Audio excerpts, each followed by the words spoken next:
الحمد لله رب العالمين، والصلاة والسلام على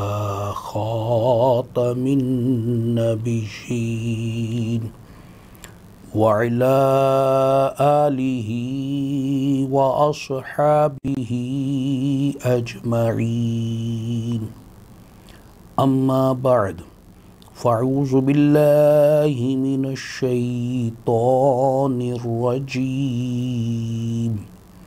بسم اللہ الرحمن الرحیم. شہر رمضان الذی انزل فیہ القرآن، صدق اللہ العظیم. قال اللہ تبارک و تعالی فی شان حبیبہ الکریم، ان اللہ وملائکتہ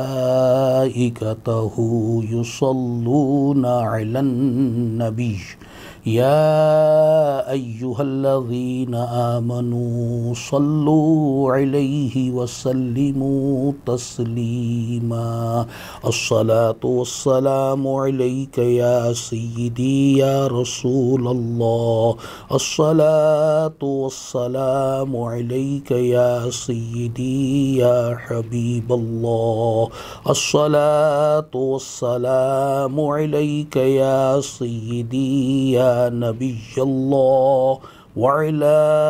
آلك وصحابك يا سيدي يا نور اللہ. محترم بھائیوں اور بزرگوں اور میری محترم ماؤں، بہنوں، بیٹیوں، تبلیغ دین کی عالمی تنظیم تبلیغ اسلامی کے زیر اہتمام عقیدے کو نکھارنے، اعمال کو سدھارنے، اخلاق کو سنوارنے اور دلوں کو چمکانے کے لیے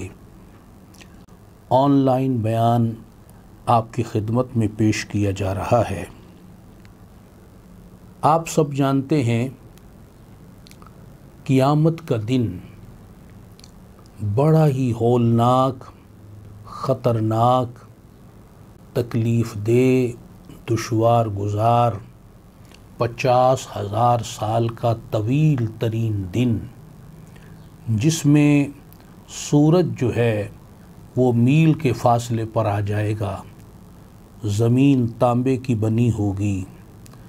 اور اس پر ایک طویل وقت گزارنا یہ کتنا کٹھن، دشوار گزار، تکلیف دہ اور کتنا ہولناک معاملہ ہے. ہمارے آقا و مولا، محبوب کبریا، سردار انبیاء جل جلالہ وصلی اللہ تعالی علیہ وآلہ وسلم نے ہم پر کتنی مہربانی اور شفقت فرمایا کہ روز قیامت کی دشوار گزار گھاٹیوں اور ہولناکیوں سے وہ شخص جلد نجات پا جائے گا جو مجھ پر کثرت کے ساتھ درود پاک بھیجے گا. صلو علی النبی صلی اللہ تعالی علیہ وآلہ وسلم. تو میرے محترم بھائیوں اور بزرگوں، رسول اللہ صلی اللہ علیہ وسلم پر درود و سلام کثرت کے ساتھ بھیجنا اپنا معمول بنائیں. ایک غلام اور امتی ہونے کے ناطے بھی ہم پر یہ فرض بنتا ہے، اور اپنی آخرت کو سنوارنے، نیکیوں میں اضافہ کرنے، نجات پانے کے لیے بھی یہ راستہ بڑا ضروری ہے. اللہ تعالیٰ توفیق عطا فرمائے. صلو علی النبی صلی اللہ تعالی علیہ وآلہ وسلم. الحمدللہ تعالی ماہ رمضان جو تلاوت کا مہینہ بھی کہلاتا ہے، اور مسلمان بکثرت اس میں تلاوت قرآن پاک کرتے ہیں، اور میرے آقا صلی اللہ تعالی علیہ وآلہ وسلم نے ارشاد فرمایا کہ میری امت کی سب سے بڑی عبادت دیکھ کر قرآن پاک پڑھنا ہے۔ بندہ زبانی پڑھے وہ بھی فضیلت کی بات ہے، ثواب کی بات ہے، لیکن ایک بندہ قرآن مجید کو جو دیکھ کر پڑھتا ہے اس میں پڑھنے کا ثواب بھی ہے اور دیکھنے کا ثواب بھی ہے، اور یہ برکت والی بات ہے کہ قرآن مجید کو دیکھنا بذات خود ایک عبادت ہے اور عبادت والا کام ہے، اور تلاوت قرآن کرنا جہاں ایک ایک حرف پر 10 نیکیاں ملتی ہیں، یہ بڑی برکت والی بات ہے۔ اور یہ نیکیوں کا جو اجر ہے یہ تو عام دنوں کے لیے ہے، اور آپ جانتے ہیں کہ ماہ رمضان میں نیکیوں کا ریٹ بڑھا دیا جاتا ہے تو تلاوت کا ثواب بھی بڑھ جاتا ہے، اور روز قیامت ماہ رمضان اور قرآن جو ہیں وہ شفاعت کریں گے ماہ رمضان روزہ رکھنے والوں کی، اور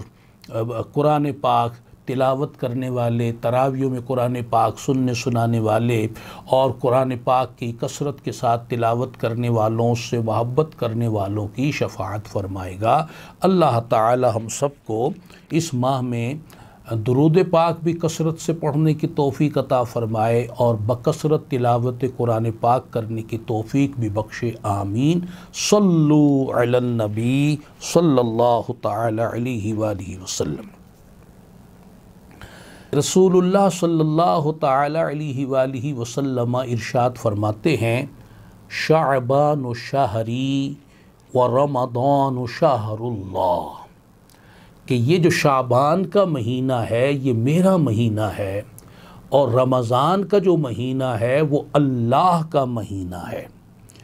اللہ کے ساتھ اس مہینے کو خاص نسبت حاصل ہے۔ یوں تو سارا سال، سارے مہینے، سارے دن، ساری راتیں اللہ ہی کی ہیں، لیکن اگر ایک مہینے کو نام لے کر کہہ دیا جائے اس میں اس کی فضیلت بڑھ جاتی ہے، سعادت بڑھ جاتی ہے۔ تو ماہ رمضان کو اللہ تبارک و تعالی سے خاص نسبت ہے کہ رسول اللہ صلی اللہ علیہ وسلم نے اس مہینے کو اللہ کا مہینہ قرار دیا۔ اب وہ لوگ جو اللہ سے محبت رکھتے ہیں، اللہ کی بندگی کا شوق رکھتے ہیں، اللہ تبارک و تعالی کا قرب پاتے ہیں، تو وہ جب ماہ رمضان آتا ہے، اللہ کا مہینہ دنیا میں آتا ہے، تو ان کی توجہ اور بڑھ جاتی ہے اللہ تعالی کی بندگی کی طرف، اللہ تعالی کا قرب پانے کی طرف، کہ اس مہینے میں اللہ کی رحمتوں کا خوب نزول ہوتا ہے۔ رحمت کے دروازے، آسمان کے دروازے، جنت کے دروازے بندوں کے لیے کھول دیے جاتے ہیں، دعائیں قبول ہوتی ہیں، عبادات مقبول ہوتی ہیں۔ تو یہ اللہ کا مہینہ ہے۔ مت بھولیں کہ ہمارے درمیان اس وقت جو مہینہ آیا ہوا ہے وہ اللہ تعالیٰ کا مہینہ ہے، اللہ تعالیٰ کا سفیر ہے، اللہ تبارک و تعالیٰ کا یہ مہینہ ہمارے درمیان موجود ہے۔ اس کی قدر کرنا، اس کی تعظیم کرنا، اس میں زیادہ سے زیادہ اللہ کی عبادت کرنا، ذکر و درود کا اہتمام کرنا، اعمال صالحہ اختیار کرنا، تقوی اختیار کرنا، یہ ہمارے لیے ضروری ہے تاکہ ہم ماہ رمضان کی برکات و ثمرات کو حاصل کر سکیں۔ دوسری حدیث پاک جس میں میرے آقا صلی اللہ تعالی علیہ وسلم نے فرمایا، شہر رمضان شہر اللہ وشہر شعبان شہری، وہی بات یہاں بھی دہرائی، فرمایا کہ یہ جو مہینہ ہے ماہ رمضان کا یہ اللہ کا مہینہ ہے، اور جو شعبان کا مہینہ ہے وہ میرا مہینہ ہے۔ شعبان المطہر و رمضان المکفر، کہ یہ جو شعبان کا مہینہ ہے یہ پاکیزگی حاصل کرنے کا مہینہ ہے، یہ دلوں کو پاک کرنے کا، طہارت پانے کا، باطن کی صفائی کا، ستھرائی کا مہینہ ہے۔ اور فرمایا کہ جو ماہ رمضان ہے یہ گناہوں کو مٹا دینے والا مہینہ ہے۔ اس مہینے میں گناہوں کو مٹا دیا جاتا ہے، گناہوں کی بخشش کر دی جاتی ہے، گناہوں کو نامہ اعمال سے مٹا کر ختم کر دیا جاتا ہے۔ یہ مہینہ گناہوں کو مٹا دیتا ہے۔ اب یہ مہینہ ہمارے درمیان آیا ہے جو بخشش کا مہینہ ہے، گناہوں کی مغفرت کا مہینہ ہے۔ اب یہ دیکھنا ہے کہ اس بخشش کو پانے کے لیے، مغفرت کے حصول کے لیے ہم کتنی کوشش کر رہے ہیں۔ اے میرے محترم بھائیوں بزرگوں اور میری محترم ماؤں بہنوں بیٹیوں، غور فرمائیے کہ اپنے آخرت کے لیے غور و فکر کرنا بذات خود یہ ایک عبادت ہے۔ تو غور کیجئے، جس بندے کا جینے کا جو مقصد ہوتا ہے وہ اس مقصد کو پانے کے لیے ہر ممکن کوشش کرتا ہے، محنت کرتا ہے، مشقت اٹھاتا ہے، اور وہ مشقتوں کو، تکلیفوں کو نہیں دیکھتا بلکہ وہ اپنے مقصد کو دیکھتے ہوئے وہ ہر طرح کی مشقت، گرمی ہو، سردی ہو، تکلیف ہو، نیند کی کمی ہو، کھانے کی کمی ہو، کھانا تاخیر سے کھانا پڑے، دور دور سفر کر کے جانا پڑے، وہ ان تمام مشقتوں کو جھیلتا ہے اپنے اس مقصد کو پانے کے لیے۔ اب غور کریں، ہمارے جینے کا مقصد کیا ہے؟ آج ہمیں اس بات پر غور کرنا، اپنا محاسبہ کرنا ہے۔ کہنا اور کرنا اور بات یہ ہے کہ جس کے مطابق ہم عمل کر رہے ہیں۔ زبان کے غازی تو بہت مل جائیں گے، کاغذی پھولوں کی تو بہت خوشنمائی ہو جائے گی، لیکن بات وہ ہے عمل کی، کہ ہم عملی طور پر ہمارا جینے کا مقصد کیا ہے۔ ایک مقصد تو وہ ہے جو قرآن مجید نے بیان کیا، وَمَا خَلَقْتُ الْجِنَّ وَالْإِنسَ إِلَّا لِيَعْبُدُونَ، کہ جنوں اور انسانوں کو پیدا نہیں کیا گیا مگر عبادت کے لیے۔ یہ ہے بنیادی مقصد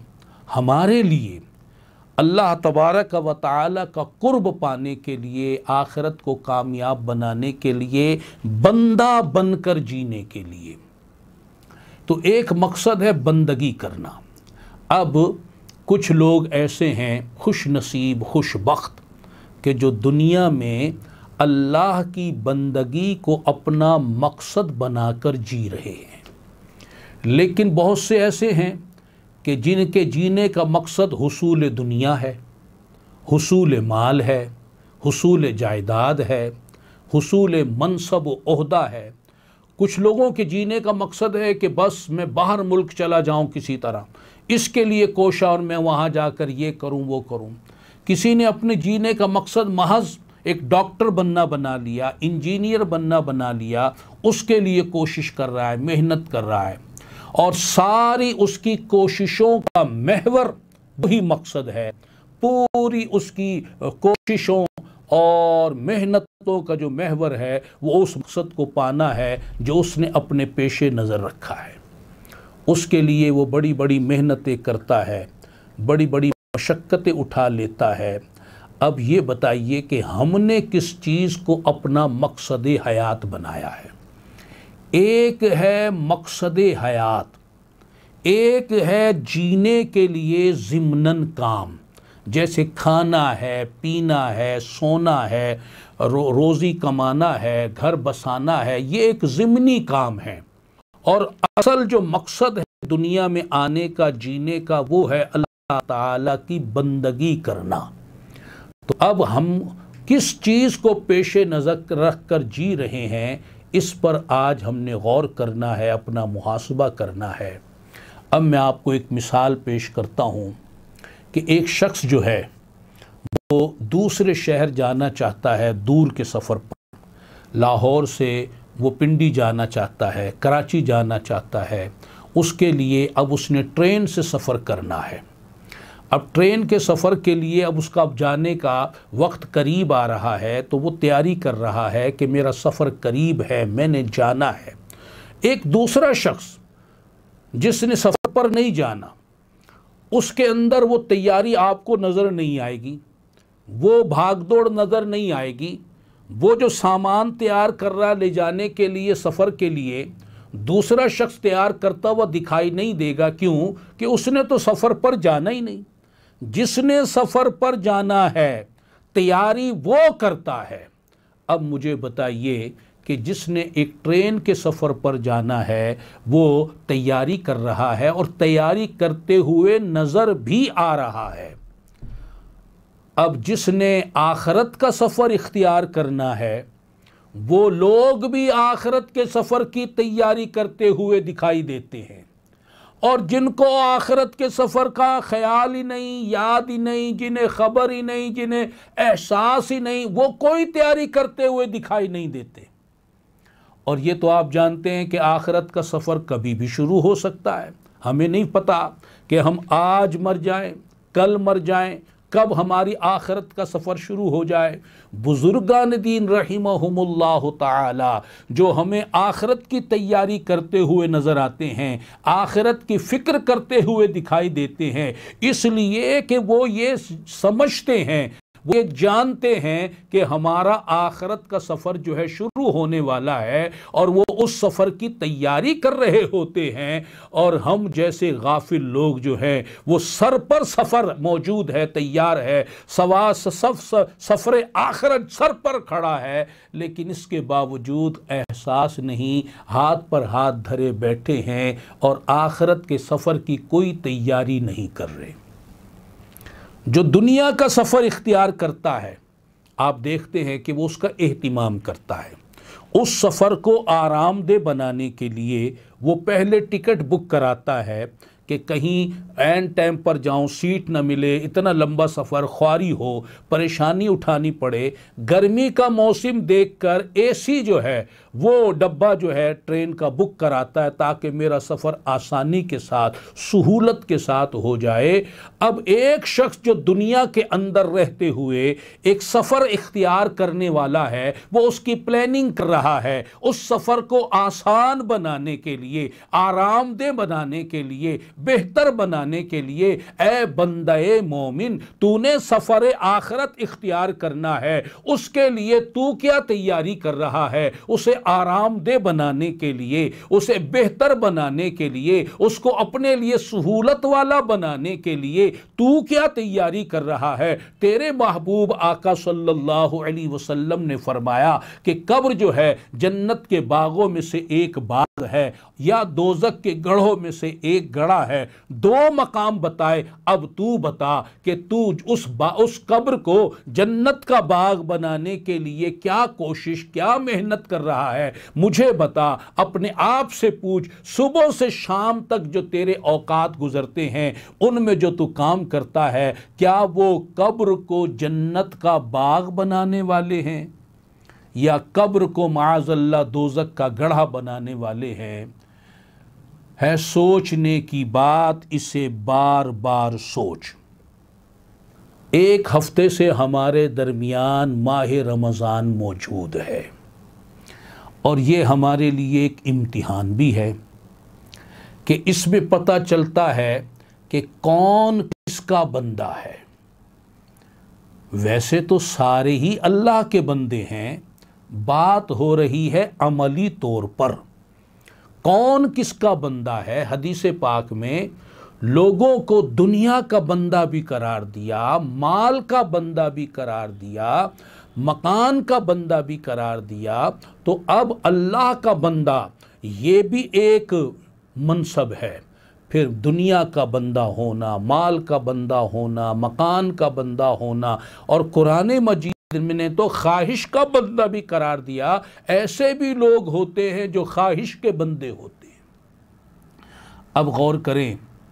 کہ کہنے کو تو ہم سب اللہ کے بندے ہیں، لیکن اپنے کردار سے، اخلاق سے، اعمال سے، احوال سے، افکار سے، قلب و ذہن سے ہم عملی طور پر کس کے بندے بن کر زندگی گزار رہے ہیں؟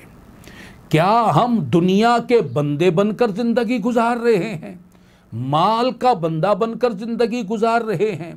مکان و جائیداد کا بندہ بن کر زندگی گزار رہے ہیں؟ منصب و عہدے کا بندہ بن کر زندگی گزار رہے ہیں، یا خواہش کا بندہ بن کر زندگی گزار رہے ہیں؟ غور کریں، سوچیں اس بارے میں کہ ہم عملی طور پر کس کی بندگی کر رہے ہیں، کس کی طرف جھکے ہوئے ہیں، کس کے پیچھے لگے ہوئے ہیں، ہمارا جینے کا مقصد کیا ہے، ہم کس کا بندہ بن کر زندگی گزار رہے ہیں۔ ایسا تو نہیں کہ ماہ رمضان اللہ کا مہینہ ہمارے درمیان موجود ہے اور ہم اس مہینے میں اللہ کی بندگی اختیار کرنے کی بجائے دنیا کی بندگی میں لگے ہوں، مال کی بندگی میں لگے ہوں، خواہش کی بندگی میں لگے ہوں۔ کہیں ایسا تو نہیں کہ نفس ہمیں تباہ کر دے، برباد کر دے۔ اللہ کے مہینے میں اللہ کی بندگی نہ ہو، اللہ کے مہینے میں اللہ کی عبادت نہ ہو، اللہ کے مہینے میں اللہ کے قرآن کی تلاوت نہ ہو، اللہ کے مہینے میں اللہ کے حضور سجدہ ریزیاں نہ ہو، اور فضولیات میں، لغویات میں، دنیا کے بیکار دھندوں میں ہم سارا وقت جو ہے اپنا لگا دیں اور اللہ کا مہینہ ہمارے درمیان موجود ہو اور اللہ کی بندگی ہمارے اندر نظر نہ آئے۔ اس بارے میں آج ہمیں غور کرنا ہے کہ آج ہم کہاں کھڑے ہیں، آج ہمارا کیا معاملہ ہے۔ ماہ رمضان آیا، اللہ کا مہینہ آیا، اب جنہیں اللہ سے محبت ہے، جو رمضان کو دیکھتے ہیں کہ یہ اللہ کا مہینہ ہے، ماہ رمضان آتے ہی ان کی دوڑ مسجد کی طرف شروع ہو گئی، مسجد آباد ہو گئی، قرآن پاک کھول لیا، تلاوت قرآن پاک شروع ہو گئی، ذکر و اذکار شروع ہو گئے، اللہ کی رحمت پانے کے لیے نیک کاموں کا سلسلہ شروع ہو گیا، فرائض و واجبات و سنن و نوافل کی ادائیگی اس کا بھرپور اہتمام کیا جانے لگا کہ اللہ کا مہینہ آ گیا ہے، اللہ کا مہینہ آ گیا، دوڑ لگ رہی ہے اللہ کو راضی کرنے کے لیے، اللہ تعالی کا قرب پانے کے لیے، اللہ تعالیٰ کی معرفت پانے کے لیے، اللہ تعالیٰ کی رضا پانے کے لیے۔ الہی انتا مقصودی و رضا کا مطلوبی، کہ اے اللہ بس میرا مقصود تو ہے، میں تیری رضا کا طالب ہوں، تیرا مہینہ آ گیا، تو میں نے تو اپنے جینے کا مقصود تجھے بنایا ہے، اب تجھے پانے کے لیے، تیرا قرب پانے کے لیے، تیری رضا پانے کے لیے دن رات میں نے خرچ کر دیے ہیں، وقف کر دیے ہیں۔ کیا ہمارا یہ سلسلہ ہے؟ جیسے بزرگان دین کا ہم کتابوں میں پڑھتے ہیں کہ ماہ رمضان آنے سے پہلے ہی وہ ماہ رمضان میں عبادت کی تیاری شروع کر دیتے تھے، تلاوت کی شروع کر دیتے تھے، اور کثرت سے نوافل ادا کرنا شروع کر دیتے تھے، اور جب ماہ رمضان تشریف لے آتا تھا کام سے فارغ ہو کر اللہ تعالیٰ کی عبادت کے لیے وقف ہو جایا کرتے تھے۔ ہم نے ماہ رمضان میں اپنا شیڈول کیا بنایا ہے؟ میں نے بتایا کہ ماہ رمضان ایک ہمارے لیے امتحان ہے۔